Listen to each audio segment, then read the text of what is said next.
Man, what's up, y'all? Y'all are listening to another episode of FanBrosShow, the voice of the urban geek for all nerds. The only podcast out there where we talk about geek culture from the perspective of people of color. And it is your boy right here, DJ Benhameen, a.k.a. Bobby Filet, a.k.a. Doctor Who's Mans Is This, a.k.a. Keep That Same Energy On When You See Me, the Beverly Trillbilly, Soldier 70s Spliff, Hash Ketchum, Reading Ram Bro, Lando Californication, The Ghost in the Shell Toe, all those good things, but I'm going to keep it short right now because I'm joined by Tatiana King Jones, the Grand Duchess of blah blah blah blah. The Grand Duchess of Tech. Whoa. Keeping it in. We keeping it in. Whoa, not too fast because I got mad AKAs, aka Stone Cold Steve Flossin, aka Jam in the Hollow Fam, aka E Honda Civic, aka Toffee Baratheon, aka Lambo Calrissian, aka Gin and Juice Urso, aka If He Dies, He Dies, Ivan Yayo. It really has a new one every week. I know. And recovering is... Yes, it is it is me, it is Jeff J, aka the Ocarina of Timelines, aka Booster Gold Link, J Prince of Persia, Wilson, Han Soul Glow, Racets, Bagger Vance Astro, Fax the Destroyer, and Legion and Juice. Okay. You bodied it with the J Prince show. So okay. Legion and Juice is up there as well. I got to give you shots for that. Sir. Shout out to Legion. They actually got renewed for a third season, and I have not. I need to finish the second or catch up, whatever we're at right now, because I'm like falling behind. But I love that show, and that made me want to catch up now that they have a third season. Yes, sir. Yeah, because before that, I was like, I don't know if I'm going to finish this out because, who knows? But it's my Tuesdays. Yeah. You'll be having me on a bender, bro. Yo, I mean, every week, but it is an incredible show. If you're not watching Legion, to me, especially the first season, if you've never seen it, is like, I'd say up there with Logan as my favorite, X-Men properties besides the comic books. Facts. Okay. Yeah. I like it. That's all I'm saying. But, we got a really big show for everyone out there tonight. I hope you are subscribed on YouTube. Make sure you hit that subscribe button right there. Or if you're on SoundCloud, iTunes, any of those things, wherever you're at in the world, hit subscribe. Thank you for being here tonight because it is woo. We've been talking on the show about doing a new segment, where we talk about, health and, things that relate to geek culture, but more so like self-help and just general well-being, right? To help uplift your mental health, like a lot of people have told us for the last few years that we are more than just a podcast that trashes people who need to be trashed and all this other stuff, and also bring to light some things that you didn't know, but at the same time we help people with their problems. And a lot of people have shared with us that sometimes we're the best thing in their week and that we help them be more positive in life. So we want to make sure that we are doing our job and we're doing our due diligence to make sure that we understand and we're delivering something more for the people who listen to us and support us. Mm-hmm.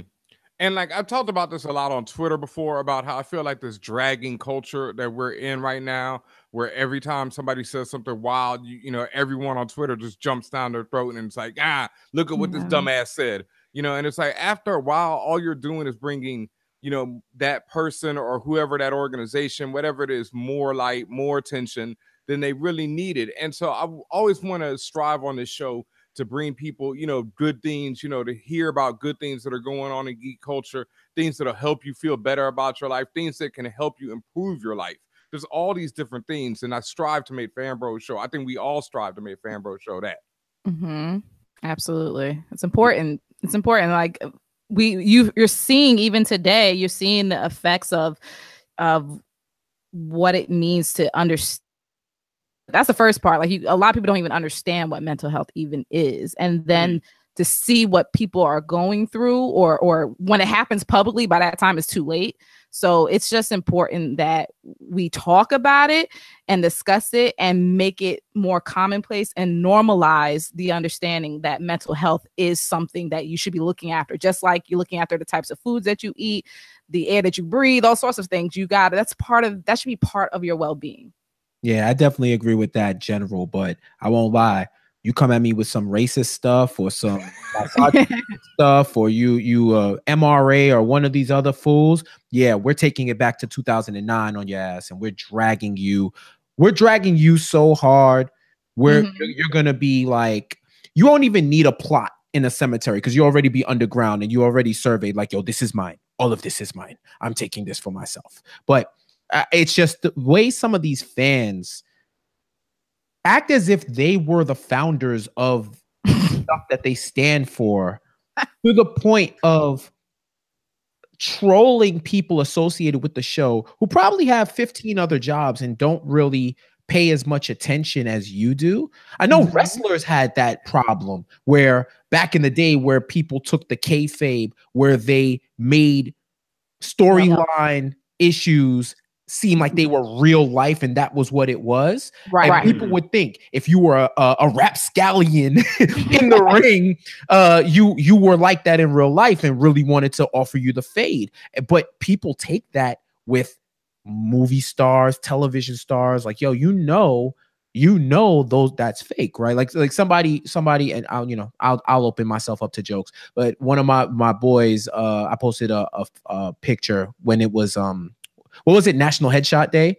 I posted a picture. Somebody said that I look like the the villain in every Tyler Perry movie, and I laughed. But then I said, yo, don't wish that on me, because then you're going to have a bunch of women walking up to me in the street like, yo, I hate it when you treated Carly this way. I'm like, I don't know no Kiana, bro. I don't know who you're talking about. Okay, DMX. No, but that's like what you were just saying. Like, people treat these stars, these movie stars, everyone involved in these productions that we all love, these franchises, all this geek culture from various aspects, they treat them like they know them, or that you can just say anything to them. Like, we even get this ourselves. Like, we get all kind of people always, coming out their mouth on Twitter. It's a little thing though compared to the amount of love we get. Well, y'all famous, so you know what I'm saying. Like, I can understand. You're what? DJ Benhameen and Tatiana. It's like, I'm telling you, when you're famous like y'all, I understand the pressure. Like, I empathize with you. I think only one of the three of us has a blue check by their name. Right. So that's all. I mean, famous. This is what we're doing. Let's start there. I'm sure. Famous is relative, but back to so my connection is messing up. I might have to lock. But speaking of famous and speaking of people just going off, and just something I don't want to talk about, but we have to talk about tonight, is the actress Kelly Marie Tran deleted her Instagram, or not her Instagram, all the posts off her Instagram. Yeah, she deleted all the pictures off her Instagram recently. She's given no explanation why. But if you know the history of it, she starred as Rose in The Last Jedi. And ever since the movie has come out, there has been a insane backlash to the film. Like, I actually had a discussion with somebody this weekend about The Last Jedi and why they didn't like it. And they actually had some good points that I could kind of understand. But this whole just like, that Rian Johnson ruined Star Wars is so crazy to me, because just a few years ago when Force Awakens dropped, everyone was saying Jar Jar Abrams. And I was like, that's crazy, because that movie was pretty good to me. And I really love Last Jedi. And whether or not you love these films is one thing. But to go and attack people, to use racist slurs, to just do all this nonsense, just trying to, make people feel bad. Like, I asked somebody today when they were coming off crazy, does this make you feel good about your own life? It does.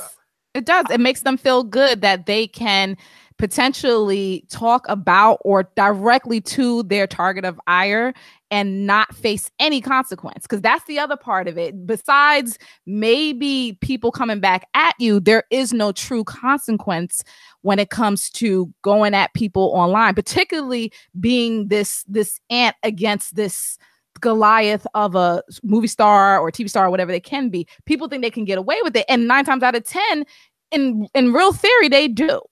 Because who's going to go after this ant? Who's going to really hold them accountable? Now, granted, there are situations where the greater public will turn the tide and actually go after this person, and that person ends up deleting their account, this, that, and the fourth.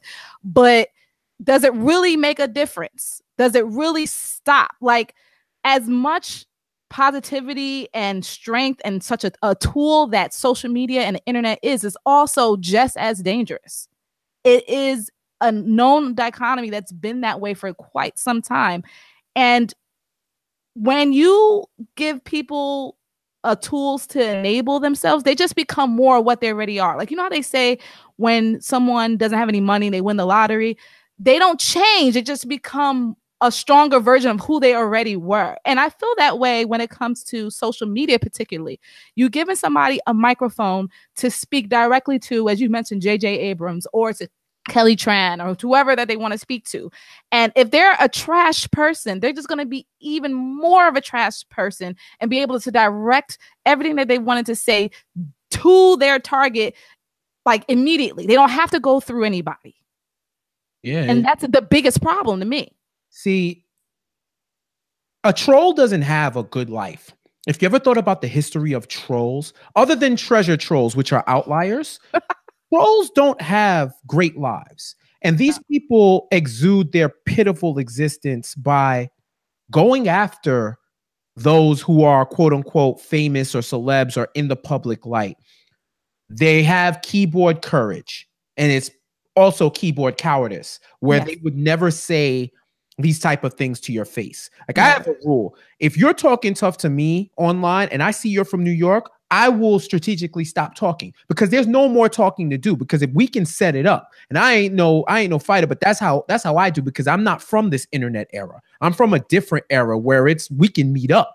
You feel me? And this was probably before I was like working for real, and there was no risk at all. But still, you have to. Half of these people will troll you, and then when you say something strong back to them, it's my bad, fam. You know, I really love your work. I don't love you, dog. I don't love you at all, and you don't love the art, and you don't really love this. And you think about the term fan. It's short for fanatic. And fanatics aren't the most morally or mentally stable people, because they allow fictitious works of art or sporting events or anything in life that they're not a part of to dictate their temperament and how they act towards others. And it's two sides of an extreme coin. They can either love you to the point where you need a restraining order, or hate you to the point where you need a restraining order. And I just hate how these fans will sully the fandom around something that we love in geek and nerd culture, because they can't handle change, or they're just not rational. And let's keep it real. A lot of this hate around Star Wars is because they're centering people of color and women. Yeah, I was going to say the people who are seeing the worst of it are white males. There's also the idea, though, especially for Star Wars, that people felt like, but the thing is, this happens with every movie, and that's why it's so frustrating as someone who's been there for everything, because when The Force Awakens dropped, they're like, oh, they ruined it, you know, and then when The Last Jedi dropped, they're like, oh, they ruined it, you know, and then it's so funny, too, because everyone is celebrating over Solo not making as much money as the other films have made in the past. And people are like, see, we proved our point. We boycotted this movie. But the funny thing is, The Last Jedi made buku dollars. So it's like, I don't understand. Did they hate the movie by going to see it 2 or 3 times and now buying the Blu-ray, continuing to make it money? I mean, people and trolls particularly are miserable and want to focus in on that misery as much as possible, and then amplify that misery by way of the internet. And then they link up with other miserable people and have miserable comments about everything. And yes, to your point, it's just, it's pattern matching as well. It's just, oh, I'm in a mind state where I'm negative, I'm going to seek out more negative things. It's easy. It's easy. Hey, real quick. If ruining a franchise is making it $4 billion, Kathleen Kennedy, please come ruin my life. Right? Ruin my life twice. Ruin my life twice. I want her to turn my life into a Jay-Z lyric. Let's get it. Because and isn't it ironic that the one movie that's closest to some of these fans' ideas of the ideal Star Wars experience, which is a white male lead, a white female lead, that's the one that did the worst. I mean, I'm just saying. I'm just saying. It's just insane. And it's so like, you know, we just see this over and over again. And that's what I wanted to talk about too, because when we first started the show, one thing that really bugged me out is I go on the internet and I, you know, promote, listen to FanBrosShow, and people, you know, the places I promote and stuff on Twitter, Facebook, etc., on social media, you would see a lot of this, you know, a lot of just this negativity about everything, nitpicking, hating. Just, you know, a trailer comes out, oh, this could be trash. Why are they making this? Rah, rah. And so at first it was really depressing doing the show, because I was like, damn, like, this is what, you know, we got to fight against every day. But then I became aware of a lot of the people who really listen to the show. And a lot of the listeners, you know, would approach me on the street. I mean, just talk to us at cons, wherever. And the love and just the same feelings that we have for this entertainment, you know, the same type of fans that I, you know, like I say, I'm a Star Wars fan since birth. But at the same time, I've lived through the prequels. I've seen worse. You know, I know the original was the Star Wars Christmas Story. Oh, God, it's so terrible. Like, there's all kind of terrible Star Wars stuff. So it's like, I'm not going to just hate on every little thing that comes out. And I meet so many people, and so many of our listeners are that type of people. And so that gives me so much reassurance and makes me want to keep doing the show and makes me love it, because I know there's people out there who are like us and who are not like this insanity out there. And I know people get stressed out sometimes when they're on Twitter, they say something and these type of people come at them. But just always remember, there's more of us than there are of them. That's a fact. Like, the whole idea of minorities is a, you know, bullshit ass, oh man, term. You know, we're trying to keep the cursing out. We want to get this money these days. But, you know, like, the whole idea. Your truth. Yeah, but the whole idea of a minority is a nonsense, because people of color are the majority in the world. That's a fact. You know, that, I mean, goes without saying. It's so easily seen. So it's like, we got to always remember that there's more of us than there are them, and there's more people who want diversity, who want to see a realistic world in film. Like, we don't, you know, nobody wants to see every movie be Black Panther. I mean, well, I mean, and for me, it's beyond just realism, because I mean, there's not necessarily realism in a floating cow in the sky, you know what I mean? But I mean, it's more so seeing yourself in these stories, because when you see things like Star Wars, where it takes place in space and somehow everyone has an English accent, if you want to take it there, you go to England, there's more than just white people there. So I'm like, if you're just telling me that Great Britain got jettisoned into space and everyone spawned from them, well, there are Indian people that live in England. There are Black people that live there. There are Asian people that live. Like, come on, man. Like, let's not be so close-minded.